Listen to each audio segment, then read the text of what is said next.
अगर हम आज वोट कर सकते हैं, अगर हम आज इक्वल राइट्स की बात कर सकते हैं, तो क्या आप ये जानते हैं कि इंडियन कॉन्स्टिट्यूशन सिर्फ मेंस ने नहीं, वुमेन्स ने भी लिखा था। और वो भी उस ज़माने में जब वुमेन्स की आवाज़ को सुनना भी गुनाह समझा जाता था।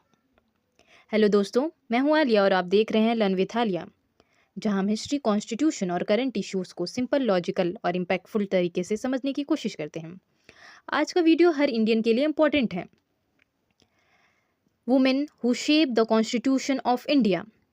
कॉन्स्टिट्यूशन लिखने वाली असेंबली में टोटल 299 मेंबर्स थे, लेकिन उनमें से 15 एक्स्ट्रा ऑर्डिनरी वुमेन्स थी जिन्होंने सिर्फ पार्टिसिपेट नहीं किया, उन्होंने रूल्स को लिखे, रूल्स के लिए फाइट किए और एक नया फ्यूचर डिफाइन किया जिसमें आज हम हैं।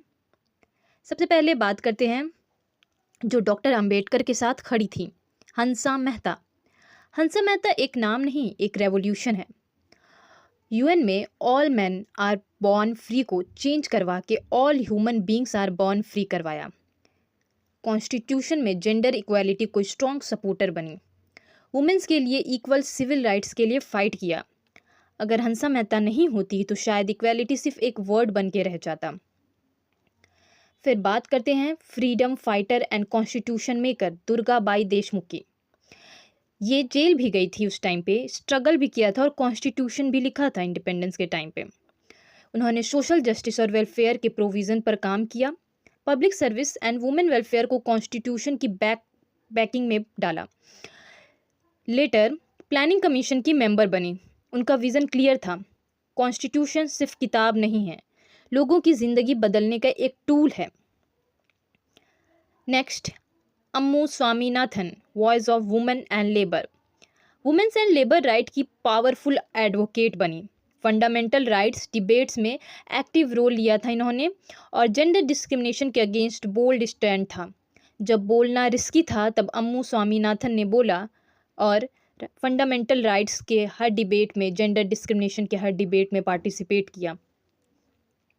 फिर आती हैं राजकुमारी अमृत कौर, जो एजुकेशन और इक्वालिटी के लिए बहुत बड़ा रोल निभाई। उन्होंने माइनॉरिटी एंड हेल्थ राइट्स पर फोकस किया। बाद में वो इंडिया की फर्स्ट हेल्थ मिनिस्टर बनी। Article 15 and social equality debate में कॉन्स्टिट्यूशन में उन्होंने बहुत बड़ा रोल निभाया। उनका मानना था healthy citizen is equal to strong democracy. फिर बात करते हैं बेगम अजीज़ रसूल की। ये पहली मुस्लिम वुमेन, इकलौती मुस्लिम वुमेन थी कॉन्स्टिट्यूशन असेंबली में। इनका माइंड बहुत लीगली डाइवर्ट था, वो बहुत लीगल टाइप से, बहुत लीगली सोचती थी। उन्होंने माइनॉरिटी राइट एंड सेकुलरिज्म पर बहुत अच्छे से क्लियरिटी दी, सेपरेट इलेक्टोरेट के अगेंस्ट खड़ी थी। उनका मैसेज सिंपल था, इंडिया एक नेशन है, फ्रेगमेंट्स का ग्रुप नहीं है। सोचो, अगर ये वुमेन्स वहाँ नहीं होती तो क्या इंडियन कॉन्स्टिट्यूशन आज जैसा है वैसा होता? आज जब हम वुमेन्स एम्पावरमेंट की बात करते हैं या कॉन्स्टिट्यूशन के राइट्स को लेकर डिबेट करते हैं, तो याद रखिए, ये राइट्स किसी ने गिफ्ट में नहीं दिया हमें, ये वुमेन्स ने लिखा है और लड़ा है और सिक्योर किया है। इंडियन कॉन्स्टिट्यूशन सिर्फ लॉ का कलेक्शन नहीं है, ये उन वुमेन्स की सोच है जिन्होंने फ्यूचर को पहले ही देख लिया था और शायद इसीलिए ये कॉन्स्टिट्यूशन आज भी जिंदा है। अगर आपको लगता है हिस्ट्री वुमेन्स को कम क्रेडिट दी है तो इस वीडियो को लाइक ज़रूर कीजिए और ज़्यादा से ज़्यादा शेयर कीजिए, क्योंकि हिस्ट्री सिर्फ याद रखने के लिए नहीं होती है, समझने के लिए होती है।